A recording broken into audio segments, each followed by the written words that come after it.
Les Actes des Apôtres, chapitre 5.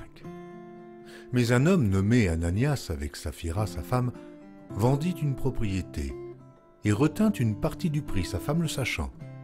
Puis il apporta le reste et le déposa aux pieds des apôtres.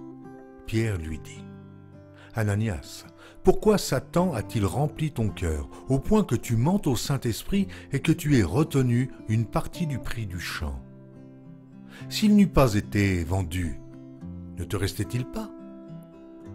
Et après qu'il a été vendu, le prix n'était-il pas à ta disposition ? Comment as-tu pu mettre en ton cœur un pareil dessein ? Ce n'est pas à des hommes que tu as menti, mais à Dieu. » Ananias, entendant ces paroles, tomba et expira. Une grande crainte saisit tous les auditeurs. Les jeunes gens s'étant levés, l'enveloppèrent, l'emportèrent et l'ensevelirent. Environ 3 heures plus tard, sa femme entra sans savoir ce qui était arrivé. Pierre lui adressa la parole. « Dis-moi, est-ce à un tel prix que vous avez vendu le champ ? » ?»« Oui, répondit-elle, c'est à ce prix-là. » Alors Pierre lui dit : « Mais comment vous êtes-vous accordés pour tenter l'Esprit du Seigneur ? Voici, ceux qui ont enseveli ton mari sont à la porte, et ils t'emporteront. » Au même instant, elle tomba aux pieds de l'apôtre et expira. Les jeunes gens étant entrés, la trouvèrent morte. Ils l'emportèrent et l'ensevelirent auprès de son mari. Une grande crainte s'empara de toute l'assemblée et de tous ceux qui apprirent ces choses.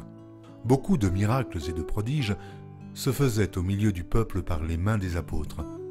Ils se tenaient tous ensemble au portique de Salomon, et aucun des autres n'osait se joindre à eux, mais le peuple les louait hautement.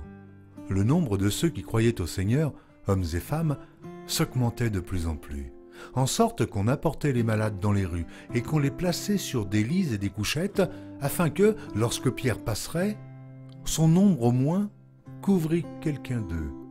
La multitude accourait aussi des villes voisines à Jérusalem, amenant des malades et des gens tourmentés par des esprits impurs, et tous étaient guéris. Cependant, le souverain sacrificateur et tous ceux qui étaient avec lui, à savoir le parti des Sadducéens, se levèrent, remplis de jalousie, mirent les mains sur les apôtres et les jetèrent dans la prison publique. Mais un ange du Seigneur, ayant ouvert pendant la nuit les portes de la prison, les fit sortir et leur dit : « Allez, tenez-vous dans le temple et annoncez au peuple toutes les paroles de cette vie. » Ayant entendu cela, ils entrèrent dès le matin dans le temple et se mirent à enseigner. Le souverain sacrificateur et ceux qui étaient avec lui étant survenus, ils convoquèrent le Sanhédrin et tous les anciens des fils d'Israël, et ils envoyèrent chercher les apôtres à la prison. Les huissiers, à leur arrivée, ne les trouvèrent point dans la prison.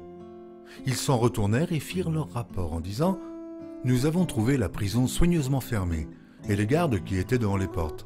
Mais, après avoir ouvert, nous n'avons trouvé personne dedans. » Lorsqu'ils eurent entendu ces paroles, le commandant du temple et les principaux sacrificateurs ne savaient que penser des apôtres et des suites de cette affaire.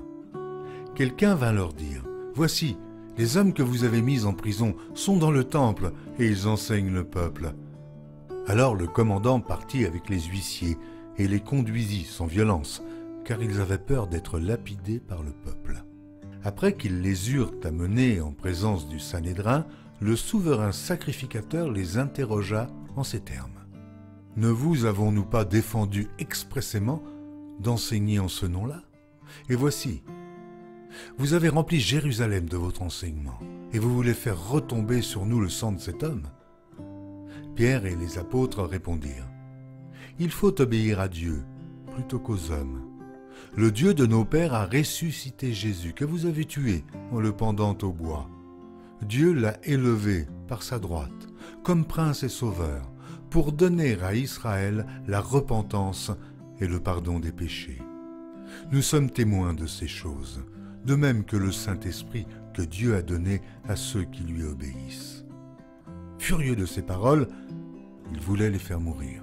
Mais un pharisien nommé Gamaliel, docteur de la loi, estimé de tout le peuple, se leva dans le Sanhédrin et ordonna de faire sortir un instant les apôtres.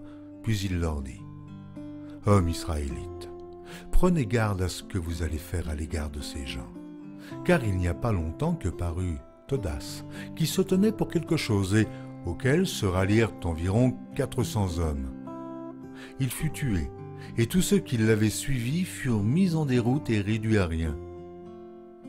Après lui parut Judas, le Galiléen, à l'époque du recensement, et il attira du monde à son parti.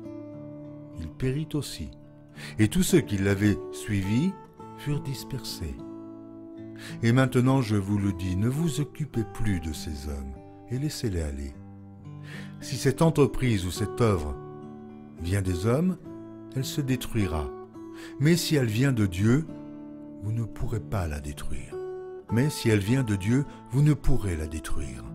Ne courez pas le risque d'avoir combattu contre Dieu. » Ils se rangèrent à son avis, et ayant appelé les apôtres, ils les firent battre de verges. Ils leur défendirent de parler au nom de Jésus, et ils les relâchèrent. Les apôtres se retirèrent de devant le Sanhédrin, joyeux d'avoir été jugés dignes de subir des outrages pour le nom de Jésus.